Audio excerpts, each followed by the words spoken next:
You could start every morning. I You know that I'm on my way. I'm probably going to start doing that from now on.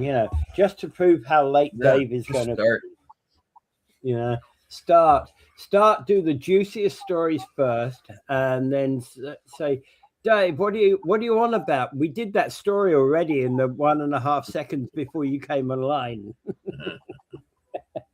Yeah. Okay. Morning, everybody. Welcome to Talking Niagara, and morning, Mike.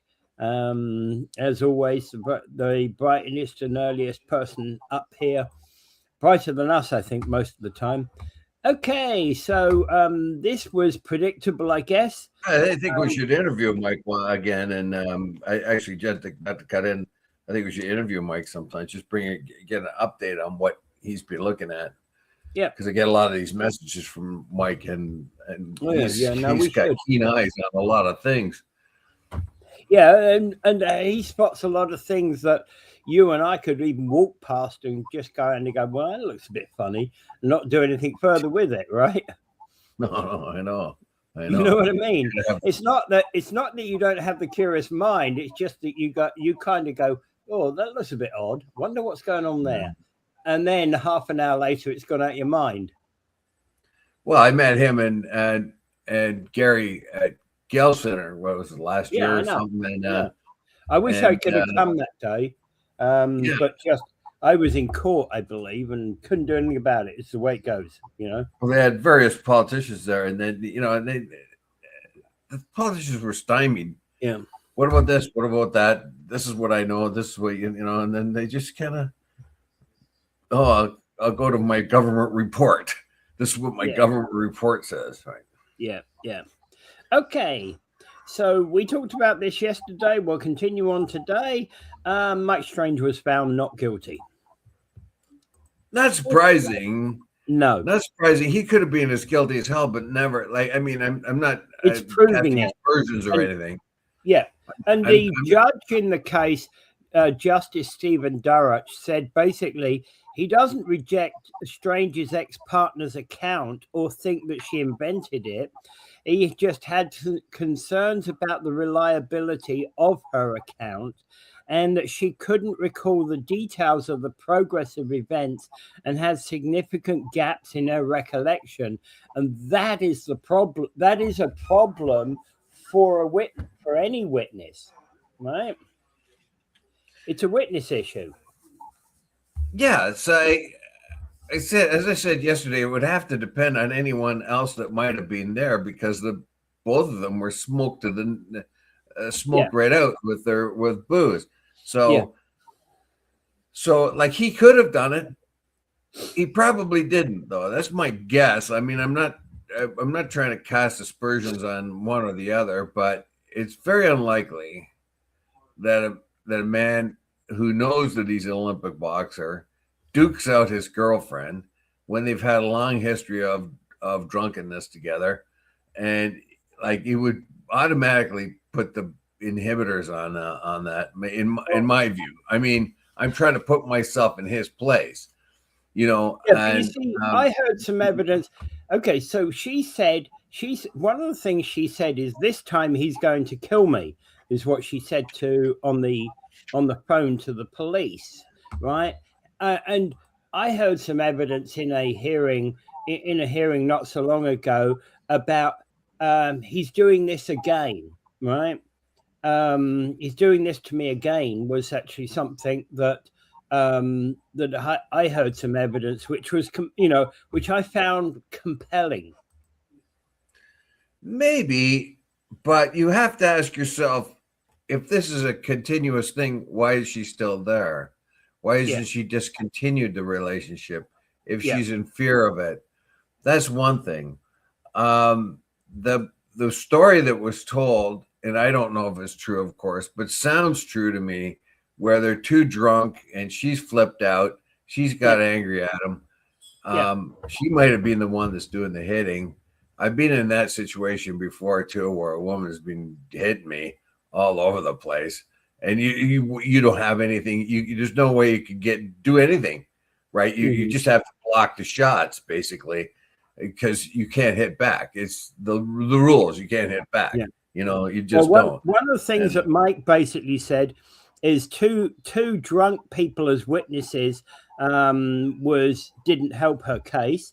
And it's a real it's true that Mike Strange has a drinking problem. The fact that he refuses to address it is problematic, but that's not necessarily criminal. Well, in the story, he has pointed out that he has told his partner there that she had the drinking problem, that she had the big, and you tell anybody they've been drinking too much and they get even angrier. Yeah, but again, I'm going to say this, but often people who deflect like that, those are the worst kind of people, because if you don't admit the problem that you've got, there's potential a problem there, right? Well, it's him who told her, like, you're in a situation where you have somebody drunker than you, and you're telling them that they have a drinking problem. Yeah, you both have drinking problems. And there was a comment there about battered wife syndrome. Yeah, that's true. Battered wife syndrome means that the wife continually goes back to the person that beats them. Yeah. For some, it's a psychological thing, which I don't really understand being a man. But if I was a woman, maybe I would. That you would keep going back to the same person. Apparently, they've been drinking on a Cinco de Mayo event at the Falls House Brigade. And this was early in the morning, I think 2 o'clock in the morning, when this happened. Yeah, and apparently she got really angry that he had an affair the year before. Well, yeah, so there's another reason. Why are you with him? Yeah. Right. He's drunk all the time. You're drunk all the time. He's messing around on you. He's fooling around on you. So it comes down to, why, woman, are you with this guy? And of course, the answer to that is women battered syndrome. And these days you can get help for that. But aside from all that, I think when you get right down to it, basics, you get two flaming, like the two totally drunk people having an argument, falling all over the place. Okay.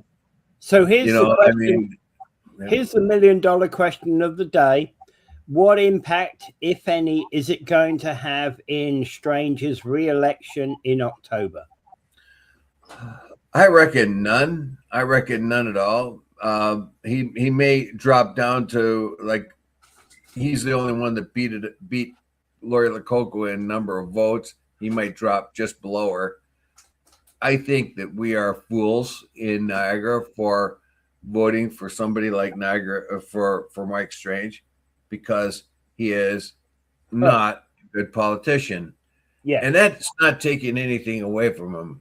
He could be an angel. He could be Jesus, just like Trump is, right? He could be, right? And the fact of the matter is, he's not a good politician. Yeah, he is not. That is not the place he should be. No, and yet we vote for him because he helps a lot of kids with cancer, and it was an Olympic athlete. And he's a very popular person around town. It doesn't take away the good he's done for the charitable works that he's done. Well, I suppose it does in a small way, but he can still do the charitable works even as a non-counselor. Well, he did it before he was counselor. Yeah, I know. The reason why he got to be counselor is because of the efforts he put in prior to that, helping kids and so on and so forth. But he is not a good, are you going to take your car to him because he's such a great guy, he must be able to fix your car? No, he'll mess it up pretty bad. So don't take your car to him to fix it. So don't vote for him for a counselor. Yeah. Just because he's popular, Yeah. I'm not, and saying Yeah, you might give to the charities he supports, but again, that doesn't mean that that's a reason to vote for him as city councillor. Yeah, exactly. Now, typically, like a good sort of lesson in here is Sir Isaac Newton, the fabulously brilliant physicist and mathematician that changed the whole world, basically it's around 1700. Because of his reputation, he was elected into Parliament as a parliamentarian. Yeah. And in his whole time there, they have only one quote from him in Parliament, and that is, "Can someone shut the window? It's cold here." That was it. For all his years in Parliament, he said one thing. And because guess what? He was not a politician. Albert Einstein was asked to be the president of Israel when it started up, and he wisely said, "No, I'm no politician. I'm a scientist. There's no way I can do a good job there." Right. So, Mike Strange he should not be a politician. We should not elect him as a politician. And that's not taking anything away from anything else he's done. Oh, absolutely he just does not have the ability to do that. Absolutely not. Yeah, agree. We agree. All right. Next, moving on. Niagara Parks crews are out at Table Rock this week, conducting their annual rock scaling operations. And I went, what? What's rock scaling? They're not climbing. Well, they are. They're actually being lowered on ropes. And part of what they're doing is they're doing inspection and necessary, well, they call it touch-up through means of rocks known as rock scaling. And they're inspecting, amongst other things, they're inspecting the gorge walls to remove loose and unstable rock, remove debris by hand before it can fall, particularly on visitors, and stabilize areas that might pose a risk to visitors below. I don't know what they mean by that. I'm wondering if they might mean that if there's potential for rockfall, pull it off now, rather than run the risk of somebody getting hit by it later on, or are they going to fill it in with cement or something like that? No, they don't do that. Look, this has been going on year after year after year. What they do is they go up and down the wall face there, and they unload certain stuff that they feel that will fall, right? And because of the thaw and the freeze thaw situation that happens every winter, more and more rocks become loose. Other stuff rolls over the edge and gets lodged there. So if you're walking down below, you might get hit by some of this that gets dislodged. So basically what they do is just scale off all the loose rock that's there and other things. I know a guy that did that. One of the reasons why I put that article in there is because of the cage in which the guys are lowered down. As you notice, that they have a cage, basically a yellow cage there, where there's a few workers, 3 I think there, maybe 4, and what they do is they shackle up that cage and they pick it up with a crane and lower it down over the side. I've been in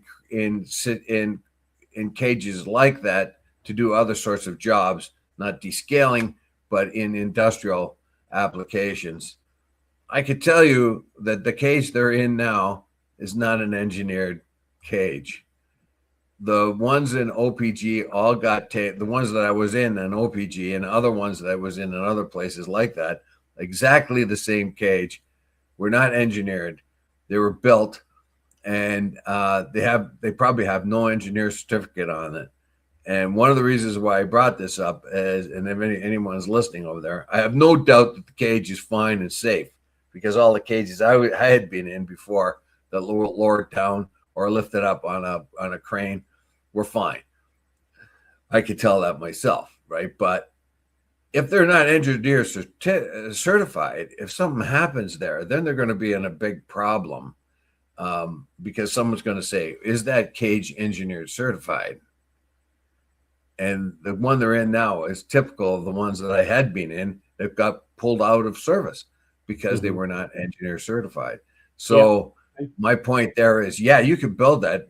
Lots of people built those cages, like including the people I worked for, would build them, and then we get in them and get lifted up and hoisted over something, hoisted up to or down to something. And, so what I'm seeing is basically they bring a crane onto the walkway and they lower this over the edge from the crane. Yeah, it's a cage with an opening in it so you can work outside of it. Yeah, I've worked identically looking things like that, and they've been pulled from service. Yeah, because they are predate the sort of safety regulations that we have today. Mm-hmm. And even if they are fine, and nearly 100% of them are fine, because they don't have this rubber stamp engineer certificate on them, if something happens, someone's going to be held responsible in a big way. Okay. Yeah, no, that's actually very well considered, actually, because in fact, that's you think about it and you don't really, you assume that what they're going to do is all good, right?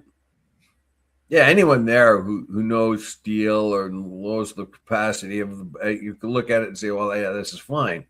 However, legally speaking, and if somebody gets foolish in the cage, as someone's an idiot and tries to stand on something and reach too far or whatever, it falls, then it'll all come back to what about that cage? It has been engineer certified. Yeah. And that could open a whole can of worms. Now I looked at that cage. I've been in those kind of cages before. They're fine. They're safety. I know that they're good because I know how to weld. I know about steel. I know all about that kind of thing. I had no problem getting into them. It was my big surprise when they got pulled from service in OPG and other places in the construction field. But I see this one here, and I'm thinking to myself, how come that hasn't been pulled for service? Or have they had an engineer come and certify it? Yep, good question. Okay. All right, so when they go over the edge, do you think that they basically toss the rocks away? All they're doing is chipping off the loose stuff, so it doesn't fall. They have to do that every year because of the freeze and thaw. I know. Yeah. And particularly that gorge, the freeze and thaw in the winter is horrendous. A lot of it. Yeah, and you have to remember people are walking underneath there anywhere along the rock face because people go down there because it's just fascinating and interesting to go down by the river. Talk to Gary Wilkins, right? He's down there all the time, right? And he knows the river like the back of his hand. I used to go down there steady, down the gorge and whirlpool and stuff like that. And so just imagine if you're walking around there someplace and a big hunk of rock comes down and lands on your head. So they knock down. Plus, it probably. Yeah. They knock down any loose debris that might fall and cause avalanches. Scary shit working up there, Dave. Well, yeah, I've been in buckets like that, like in cages like that. I know what it's like, so I had no problem going in a cage like that as long as I had a good look at it. I could see the cables on. I could see the hook, crane, everything like that. See everything's in pretty good shape. My point was that the things that I used to work out of are pulled from service now. And that's because they don't to it. They didn't. There's an exact safety protocol nowadays.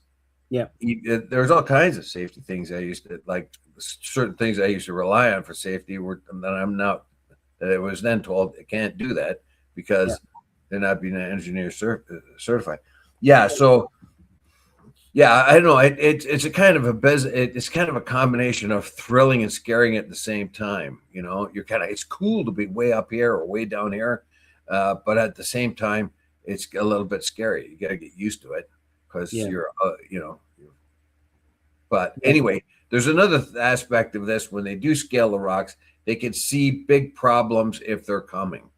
So they can say, "Oh, it looks like this whole section's going to fall down one time," and that's what they did in down at the Glen. They had a huge boulder that looked like it might roll any day now because of the erosion effects, and they had to go down there with dynamite and blast it. And that's what they did earlier this year, or late last year. They did that. So they look at things like that and see potential big problems as well. Yeah. Okay. Yeah. So moving on, there's a coroner's inquest into the death of 24-year-old Heather Winterstein, and she's a native. Canadian, and there's accusations about this being racist. Yeah. However, she doesn't really make her case here very well. Let me get the article up. Susha, her name is. You mean the journalist or the coroner? The Sosha, which is the coroner, I think her name is. Dr. Suzanne Shusha, yeah, something like that. Now, no, I don't want to get anybody mad at me, but it seems to me she's pretty much defaulting on the victim narrative that, this is an Indigenous person and they've been victimized. But even in her own testimony, she is saying that Winterstein was well known to them, not so much for being a native Indigenous person, but also for constant visits to the hospital for a number of things, usually drug related. Yeah. So I'm thinking that she's thinking, well, okay, they just automatically just said, oh, here she is again, that native person who has any drugs. Actually, take the word native person out of that entire sentence that you just said.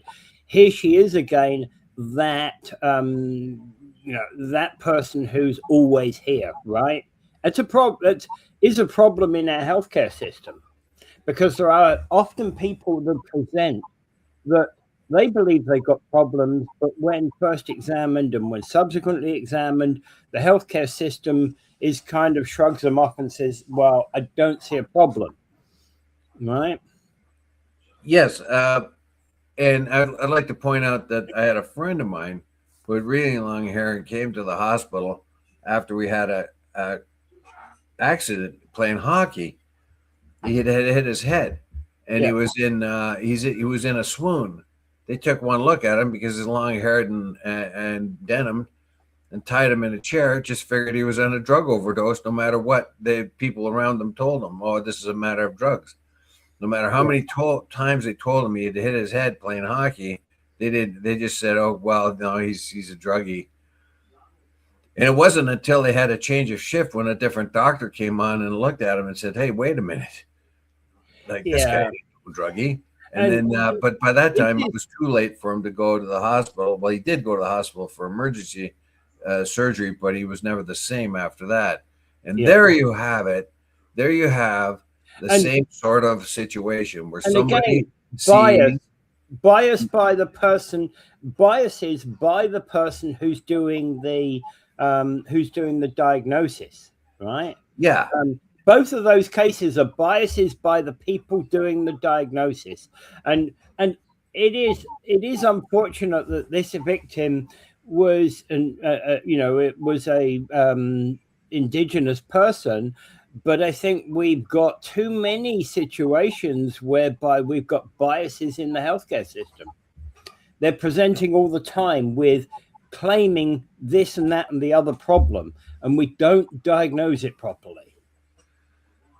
And there are certain things, like, for instance, black men are more likely to have heart failure.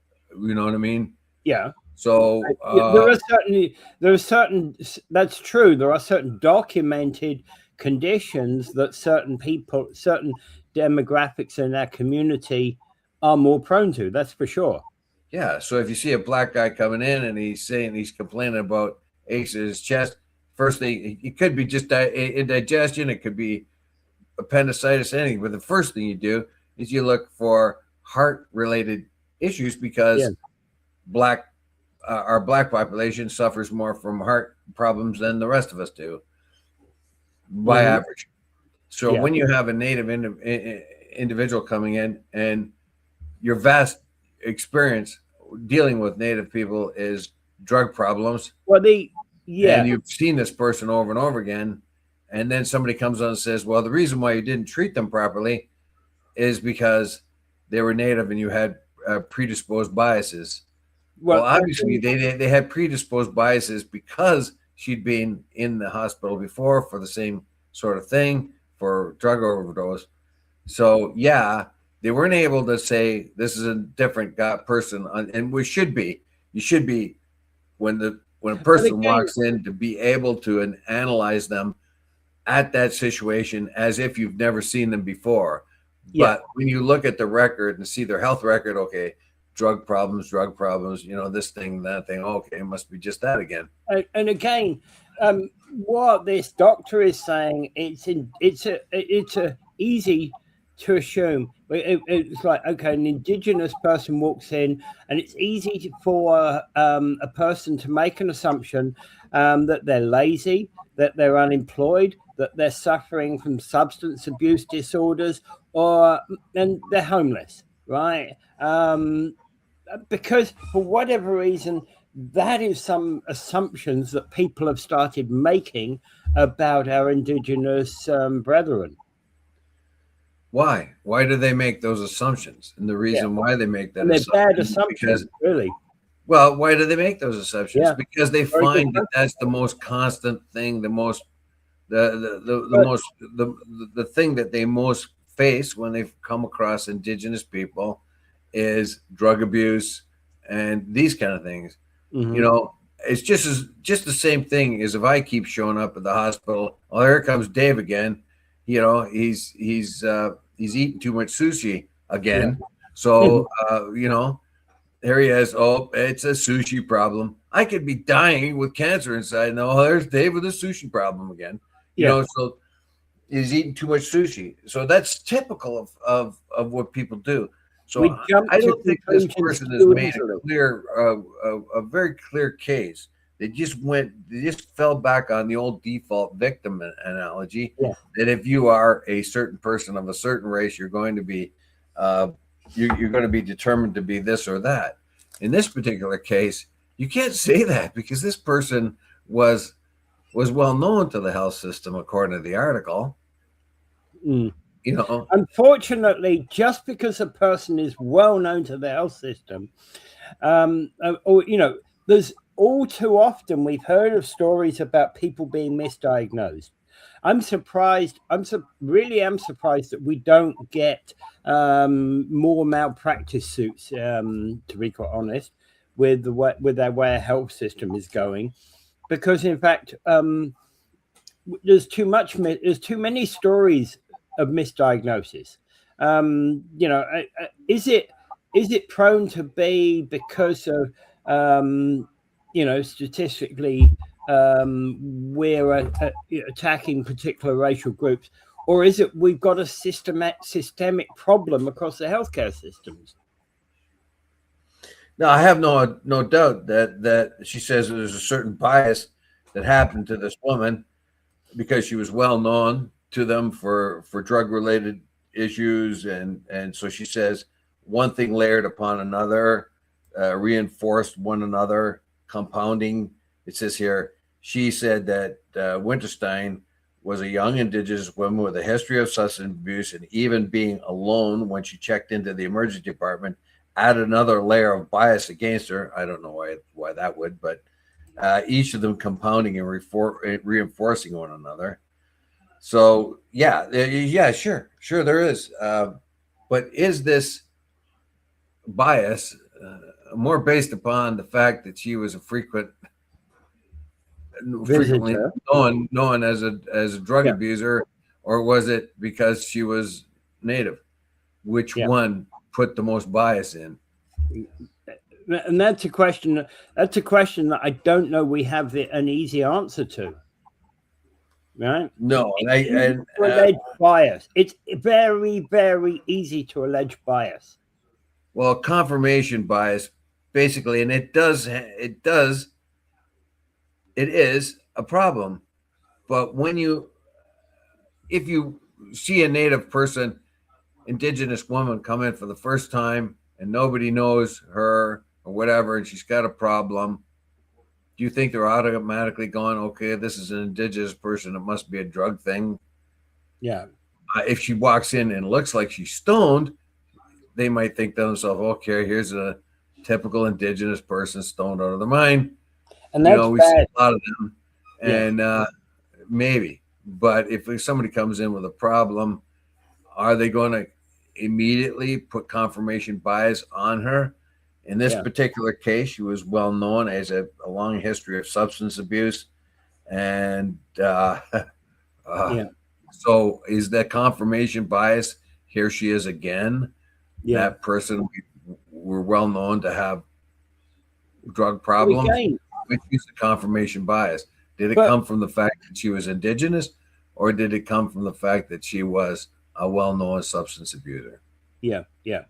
And again, the fact that they didn't, on this particular occasion, diagnose correctly, that, to my mind, is always a problem. You know? Yeah, so personally, I'm a person who stays away from hospitals and healthcare systems as much as I can, unless I really have something wrong with me. But I recognize that there are also some people who are there every 5 minutes. Hey, we get people who call us up. Hey, I've got this problem, and we go, yeah, it's not a legal problem. We can't help you with this. Or you're going to sue your neighbor for $12.67 because they took something from your porch. Well, unfortunately, this sounds like a shoosh. The only thing that she come up with is the victim narrative. Yeah, I think she's trying to make her point, and she's fallen on the victim narrative, unfortunately, which will make her. No one's going to pay attention to her, but she does bring up some very important points. And the one demographic in our country of decreasing life expectancies is the native Indigenous people. Yeah. And there is a lot of premature and preventable deaths among them. But if you've talked to anyone who has worked in Indigenous communities, you can't see this changing anytime soon because of the culture, sort of the culture among Native communities and the terrible situations that they live in. And well, this doctor is basically saying full of drugs, alcohol abuse. Basically, the doctor is saying, as an Indigenous woman, she had layers of stigmatized characterizations and stereotypes compounded upon each other. I think that's baloney.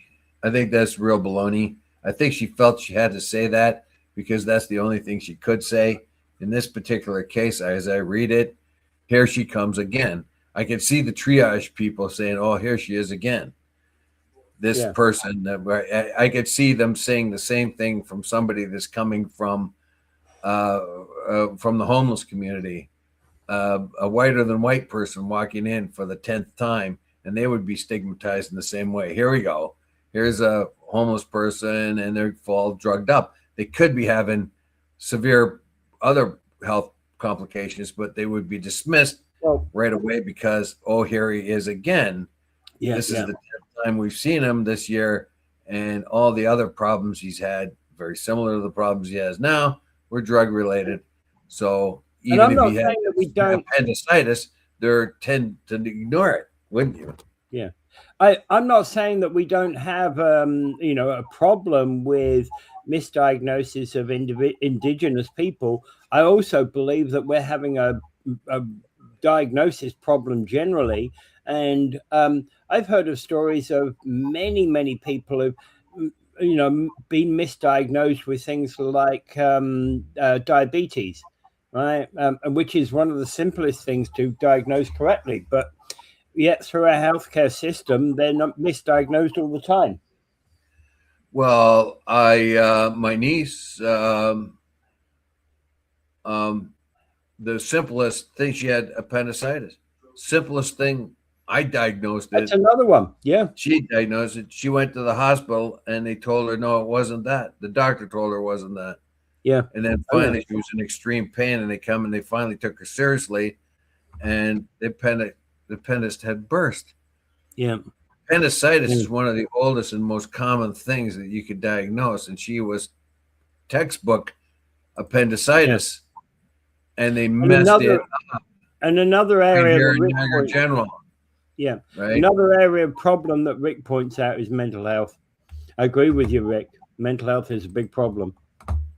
So I'd like to know what's bringing on all the mental health problems. Yeah. I think it's, I have a theory that the more you remove yourself from TV and electronic, the better your brain's going to be, the less mental health issues you're going to have. Mm-hmm. Okay. I think. Okay. Yeah. Because there seems to be just a raft of them like crazy. And it's the expectations of our culture too. Yeah. Like nobody's happy anymore. We're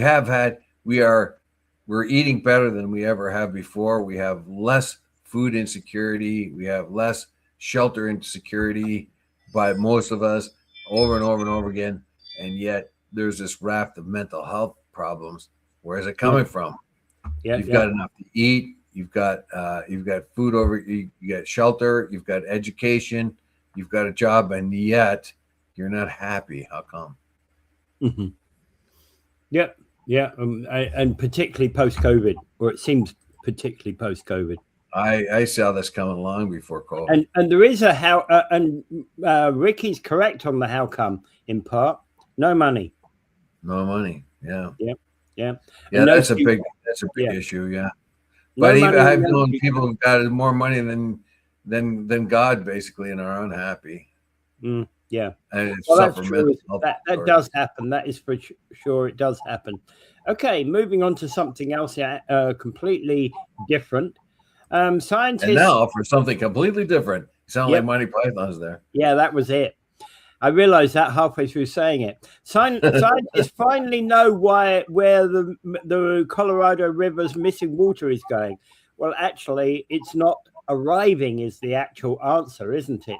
Because they're basically found in the last, having done a lot of research into what's the missing piece in the Colorado River, and it's basically spring rain or rather lack of it that is the problem. Which means more than that, the Colorado River is way down. Yeah, the issue. It's been a couple of days since I've read the article, but the thing that I found fascinating here is they've had a system by which that they can judge how much water the Colorado has and where the water level should be. And we do know that pretty much almost all of it is siphoned off before it gets to the Gulf of Mexico there. No, not the Gulf of Mexico. It's the Baja. I think it's wherever it goes to the. Yeah, it goes to the Baja Peninsula. Yeah, close to there. And they think there's almost no water coming out there. It should be a very robust flow of water there. But a lot of this starts as snow. Yeah, a lot of this starts as snow melt in the mountains, right? But they're basically saying building up in the winter before melting in the spring. But they're also saying that we've got a lack of water joining the system. Well, what they've come up with means by which to calculate how much water they should have, and that was good up until about the year 2000. It was pretty reliable. Then all of a sudden they can't find where's the water? Mm-hmm. They can factor in the drier spells of weather. They can factor in the degree of snow melt. They can factor in all these things. And despite the fact they can factor all these things in, they find that there is a lot of water that seems to be missing. Well, finally, they figured it out. The plants in and around are adjusting to the different weather conditions and the amount of water available, and therefore are retaining more water than they normally would in other times. So this is a factor that is not in the calculations that these people make. They didn't count on that. They didn't count on plants sort of adjusting to the reduced amount of water and drawing in more and more of it to retain it so that they can live. And I thought that was pretty fascinating, that the plants have already done that sort of evolutionary factor in there, adjusted to what the situation is. Yeah. Less water, more of it's being pulled off, of course, by, like there's nothing coming out the end of it. It's all taken off before it gets to the end. And yet it's the plant life that's taking up that extra 10% they've been looking for. Yeah. When this first came out, I remember seeing this about maybe a bit more than 5 years ago. And, I kind of went, I wonder if it's a subterranean system that suddenly connected itself to the Colorado River. Yeah, you would think it would. Okay, we know what this is. It's being drawn in by aquifers, because all the aquifers are being drained by farmers all over the place. So maybe the aquifers are looking for other sources. Exactly, that kind of thing is what went. That's exactly what went through my mind. Yeah. So, but it doesn't seem to be the case. It seems to be the case that the vegetation along the way, the fauna the flora have been able to adjust and absorb more of the water. Yeah. Which I just thought was, how do they, how does a plant know that time to drink more? I'll be drunk for a little bit longer, and then which will keep me going for longer. Yeah. So I thought that was pretty good. This is a nice little information thing for everyone it's a scientific curiosity that I think is kind of really cool. Gulf of America. Gulf of Trump. No, it doesn't go. It does not go to that way. The Colorado River doesn't go that way. It goes the other way. It goes to the west side. Yeah. It goes towards the Pacific. Yeah. So Donald Jesus Trump hasn't changed the name of the Bay of Baja or whatever that is. That I think it's actually the Gulf of California, isn't it? That's what it's called. Gulf of California. I think that might be correct. Yes. Yeah. Close to the Baja Peninsula. Yeah. All right. So So Donald Jesus Trump hasn't changed his name there. He hasn't walked upon the water and changed his name. Yeah. All right. Moving on. Just as an announcement, Jackson Triggs is doing its summer concert series for 2026, and is going to be including a number of artists. Yeah, I put this up here because I haven't I did partake with one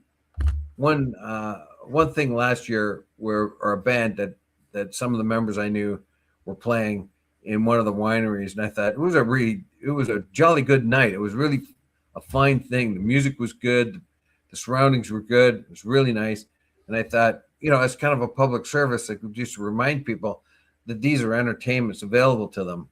Yeah, right at wineries and stuff, things like that. When is the concert? Do you know what the date is? It's not just a concert. It's a bunch of entertainments throughout the season, and they're listed there. Bunch of. So it was just a kind of a public service thing. Is if you're looking for a place to go, you don't have to go into the very high-handed big venues to see huge acts. You can go to places like Jackson Triggs and find really excellent entertainment Yeah. and still a restaurant and all that other stuff, and just have a fine night right here close to town. Well, they're talking about Sam Roberts, Jim Cuddy, and Dallas Smith being among some of the regulars. Yeah, you might also want to look at Merrittville. Sometimes Merrittville has some really good, some of the bars and clubs around there have really good entertainment coming in. There's a lot of very good entertainment out there that isn't like the sort of the premier type. It's not like the Rolling Stones or something like that. Yeah. But it'd be a band just as good as the Rolling Stones, but they're just not famous.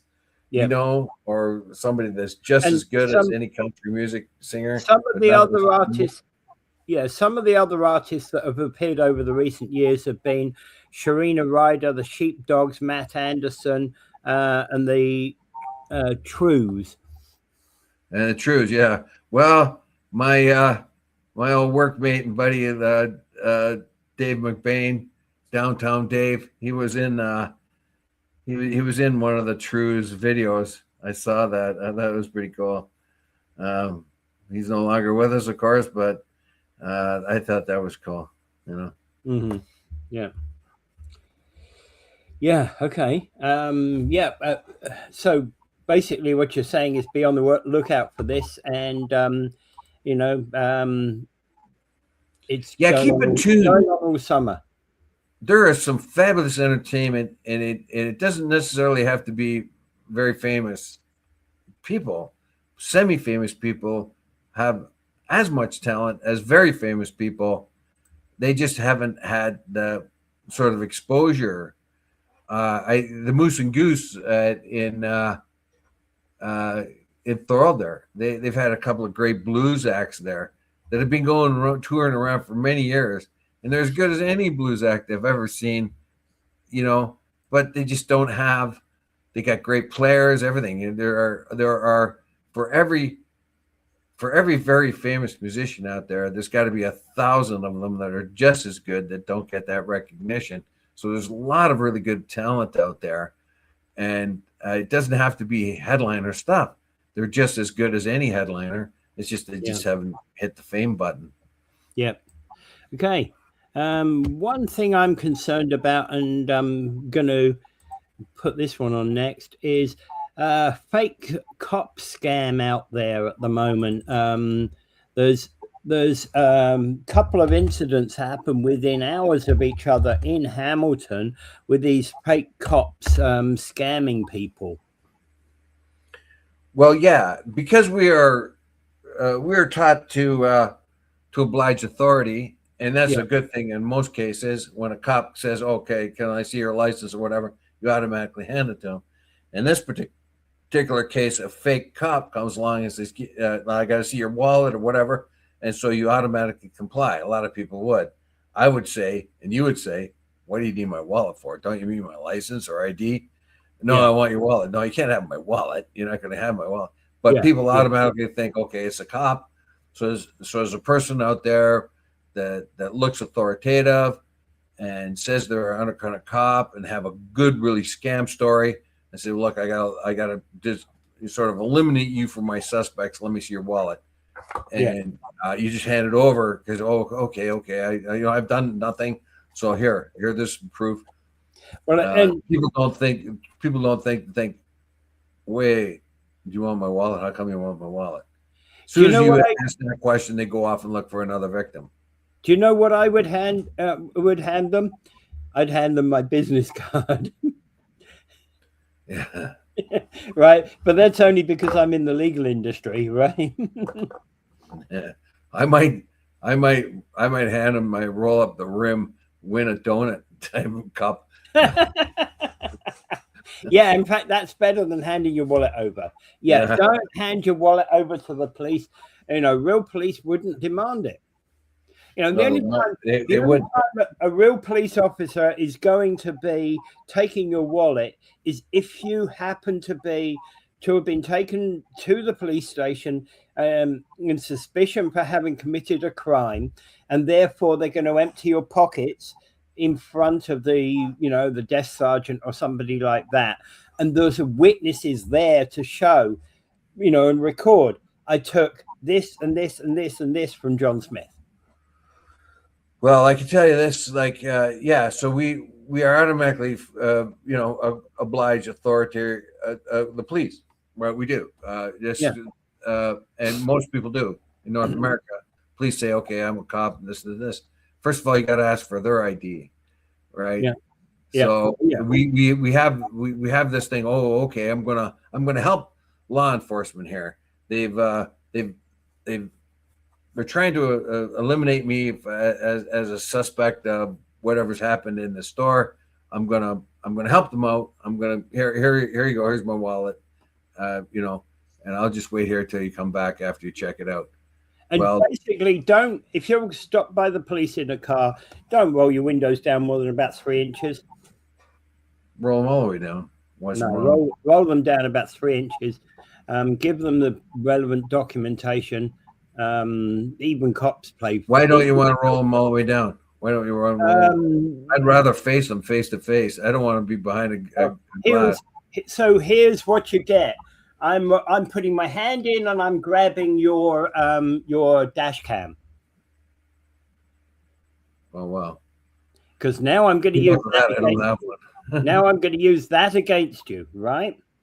Okay. No, don't roll it down more than about 3 inches. I don't have a dash cam, and I don't. I'd rather face a man face to face myself, and I'm already mad at him for pulling me over. So, well, you see, any cop who pulls me over is going to get my business card as well.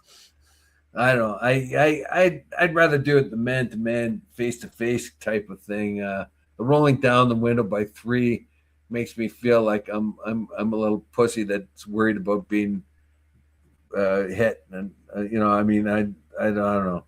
Yeah. Roll down your window, look him face to face. What are you doing? How come I'm in this situation? But anyway, I would follow Peter's advice in this one because he's a legal guy, but don't follow my advice. But there we go. So be aware of these fake cop scams. The police are on the lookout for them in the Hammer right now. Or they were in the Hammer. That doesn't mean to say that they won't come down here. Yeah, and look. I had a couple of guys come to my house, and there's all kinds of scams that make it look authoritative. I had a couple of guys come up to my house, and they were in a van, and it had Government of Ontario symbols on it. Yeah, and the same writing. Government of Ontario and all that, and they wanted to come in and check out my furnace and my water heater, and they started walking in, and they said, "Oh, here we are. We're here to check out your water system." And they started stepping into my house. And I said, "Get out of here!" I says, "You're refusing us access." And I says, "Yes." I said, "And who are you anyway?" And well, we're from blah blah blah, and you're gonna come here and check my water heater. Yeah, we've had reports about your water heater and all this. And I says, "I don't have a water heater. Get out of here." And but this van in which they showed up in had Ontario emblems on it, and it looked like a government van. Yeah. Yeah. But again, there's a few things that government vans. There's a few things that government vans. Pay attention to government vans as you go past them in the street, right? And you'll find them from Niagara Falls City Council. Niagara Region, City of St. Catharines, City of Hamilton, Ontario Works Department, and things like that. Pay attention to what's on there, the stickers on there. Government vans will always, for example, have numbers on them about they'll have a van number, right? Well, these guys did too. They looked like the real deal. Yeah. Right. I think many of them. It was their scam. It was their scam talk that gave them away. When I saw this, I thought, "Oh, what's the government doing here?" But it was their scam talk that gave them away. Yeah. Yep. So be careful. Like don't take anybody for. They try to walk into my mom's at the same type of people try to scam my mom, and they didn't know that I was in the house. And I started listening to them, and they started scamming my mom. They were walking right past her. She didn't want them in the house. They were just walking right past her. And I came down, and I says, "Get the F out of here, and don't ever come back." Oh, and he brings out his clipboard and says, "Oh, we've made a mistake. This is the wrong house. It's not a mistake. Get out of here, you." And I gave him a bunch of expletives that I cannot use here, and I was going to beat him up, and he got out of there. But I was so mad, and you just walked past my mother like that, and you just had a death wish, you know. But I mean, most of us who can't do that kind of thing. So be very careful. Don't open the door to anyone. Ask for their ID. Look, because Dave will put them into a headlock. Dave will put them into a headlock, won't you, Dave? I'll give them the eye gouge, double reverse eye gouge. Okay, so headlock and eye gouge. Yes. Yeah, there we go. His wrestling training will work wonders. So you know, it's you got to call 1-900 Dave. Dave does it. Yeah. 1-800 eye gouge. Then you'll get me on. No, 900 eye gouge, right? Yeah. We got to pay for Dave to actually do the eye gouge, right? Let's be, you know, hey, this is Talking Niagara, brought to you by 1-900 eye gouge. Right. We sound like Trump. You saw.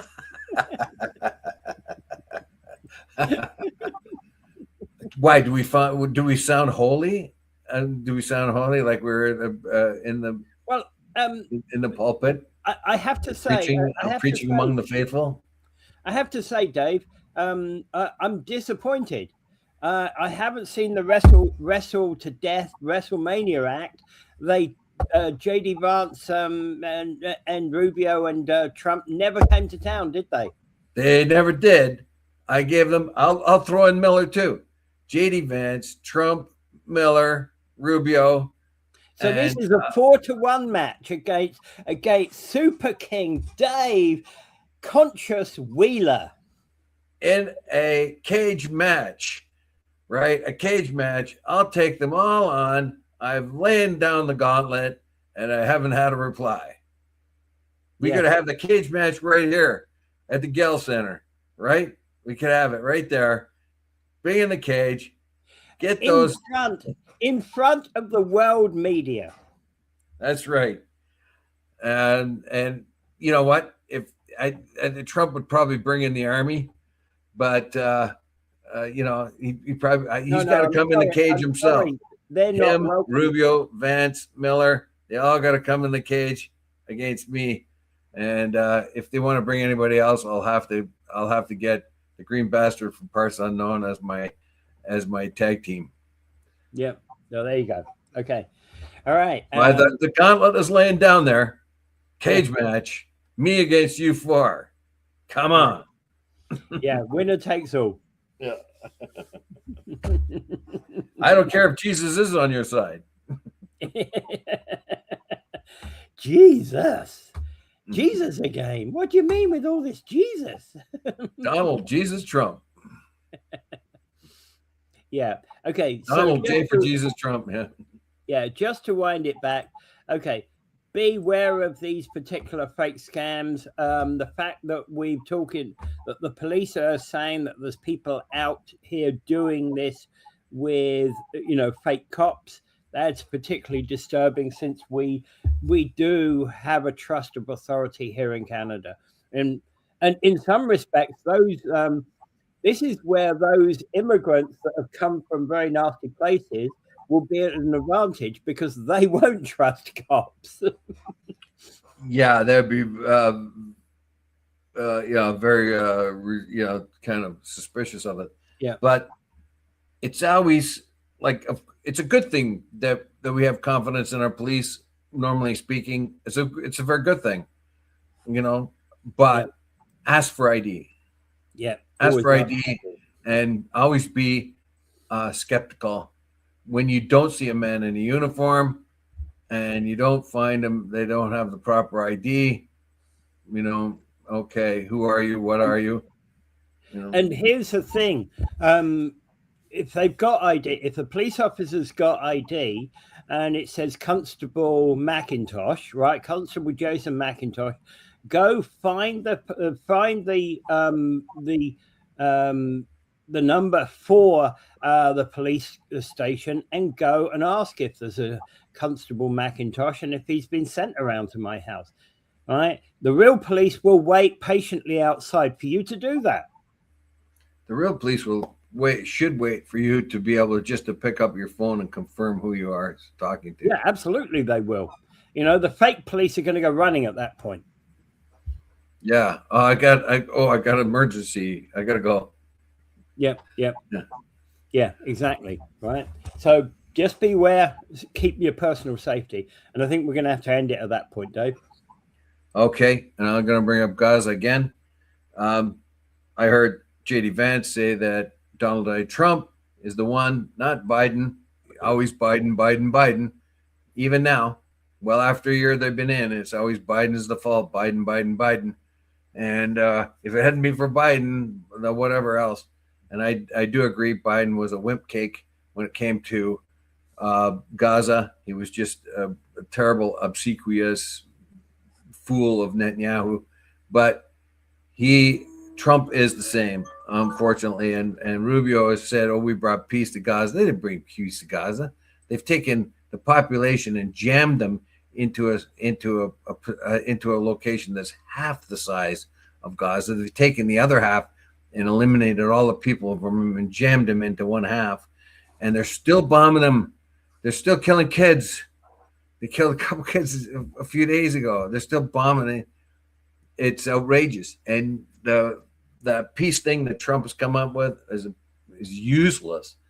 Like, I said, get on with the peace. Get on with the peace. Border peace wouldn't work when he set it 6 months ago. It still isn't working. Trump said that he would bring peace to Ukraine in one day. It's been well over a year. And anytime it's brought up, they blame Biden. The Gaza thing, he said he was going to bring peace to it immediately. That's still going on. He's pretending he's not seeing it. He said one phone call. Yep. And then the West Bank is getting more and more brutal every day. And tomorrow, maybe we'll talk about the religious factor that's involved all over here. I don't think we really have a very good view of how the religious thing is playing out. Of course, we all are talking about the theocracy of Iran. But what about the settler movement and its Zionistic religious background? What about what's happening in the States now with Christian Zionists and Trump thinking he's Christ? I mean, there's a real religious undertone here. What about an election in Israel? It won't happen as long as Bibi's in charge of keeping the war going. Yep, I know. Anyway, without further ado, I bid you adieu, pray for peace, and think of Gaza.